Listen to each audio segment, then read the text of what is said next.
The 18 WJTS News is on the road at the Dubois County Fair. I'm Bradford Raths, and we are joined by Purdue Extension Ag Agent for Dubois County, Ken Eck. So Ken, let's talk about the ag climate here in Dubois County. Well, the ag climate here for Dubois County, we're pretty well one of the leading counties in the state as far as agriculture goes. We're leading in livestock. We're number one in the state.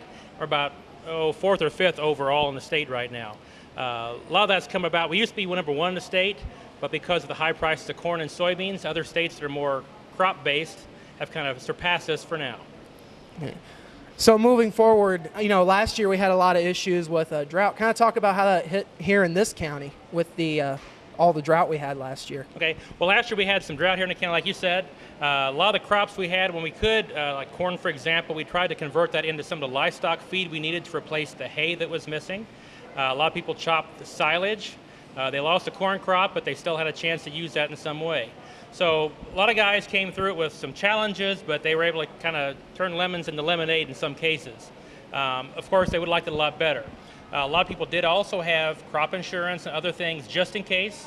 A lot of good management in this county from the farmers that are working the county out here, and they knew to kind of plan for that. So they did take precautions with their banks and with local institutions to make sure they were insured, and they needed it this last year. This year it's a little bit different. We had a lot of rain early on in the season. It was just the right time. Some of the counties to the north and south of us or other parts of the state have had really high record amounts of rain in some cases, 6 or 7 inches in some places in just a few hours or a day. So we're pretty lucky. We've had just the amount of rain we've needed up until recently, about when we needed them. So everything's just going pretty well perfect for this year. One of the challenges with that, though, is a lot of the corn and soybeans, we're starting to see foliar disease problems. Last year it was dry, and these diseases couldn't really take place in the fields. This year, because things are getting a little bit moisture, and it's warm now, as we can see here at the county fair, it's getting warm enough to cause those diseases to kick in. We have stuff called sclerotinia, which is found in soybeans. We have other things like anthracnose. Some of the blights and things are coming in the corn, which again we didn't have last year. It's something farmers can manage for by going out and working with some of their agrochemical dealers to help put on foliar fungicides to control that.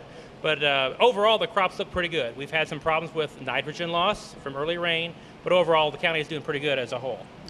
So talking about those diseases, kind of go through what the impact is if those come about. This year they're obviously a problem. Last year, maybe not so much. Yeah. Some of those diseases, they can do basically two things: affect the quantity and the quality of the crop we have out there. They can affect the quantity by causing the corn or the soybeans to not produce quite as much as what they might want out there in the field. It's kind of reduced the yield potential. The quality, since we're a large agricultural livestock county, in some cases we can't use some of this grain, which is where most of the grain in the county goes, back into our local livestock, where it's turned into meats that are shipped all across the United States. Some of the quality issues will affect whether we can use this or not without either bringing in additional corn from other counties where it can be mixed in or just can't be used at all. So it's affecting us on two different levels, but both affect us financially.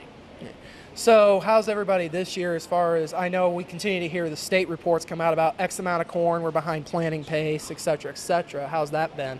Well, in comparison to other surrounding counties and the rest of the state, Dubois County is just about where they should be, or maybe a little bit ahead even.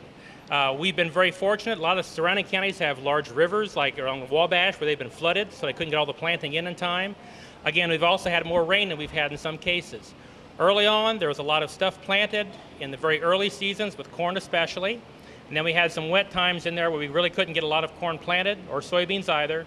But then when things were ideal, farmers were ready, they'd put down the stuff they needed in the fields, and most of the county got planted in just a matter of days to several weeks. So we were very fortunate. Surrounding counties maybe didn't have some of that opportunity. So planting was pretty much stopped by now, right? Yeah, right. By now the farmers should have most of the plants in the ground. The exception would be where farmers have had wheat, and they're putting in a second crop, which is called double crop of soybeans. And that stuff's still going in yet. We had a lot of, again, good moisture in the ground early on. A lot of times this time of year it's a little bit dry during the fair, and by now they should be finishing that up also. The wheat crop itself that they harvested last month was probably one of the record yields we've probably had for the county. A lot of straw and things being produced. Farmers reported the crop grew so well that a lot of times they had to take the straw off the ground, which sometimes they choose not to do. So they could come in with a second crop, the double crop soybeans again, and make sure that the crop could actually get planted through that straw. So it was a good problem to have. So how popular would you say the double cropping is? It's pretty popular. Most farmers, they know that they can make more money by having 2 crops in there. It makes sense, of course. When they do that, they don't have the soybeans in the ground as long as they would if they did what's called a full season soybean, which you plant back in April or May, same time as corn roughly. But they do know they can make enough money from the wheat as well as the soybeans that they come out ahead if they can do that. In the northern part of the state, they have shorter growing season. It's a little bit cooler north of, say, Indianapolis or so they can't use that up there. It's only just from Indiana, about from Interstate 70 south where we can do some double crops like this. Right. So what kind of yields do you think? Do you have any predictions yet or any idea from early indications what kind of yields we're going to see this year?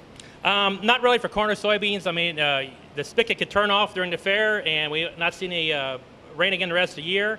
Predictions are that's not going to happen, but there's just simply no way of knowing what's out there. The disease impact could have an effect. The weather itself, it could be just perfect weather and we could have record yields again, or it might go dry and we just can't tell for sure. Well, Ken, we appreciate your time. Thank you very much. Thank you. This has been a feature interview with Ken Eck. We will have more news right after this.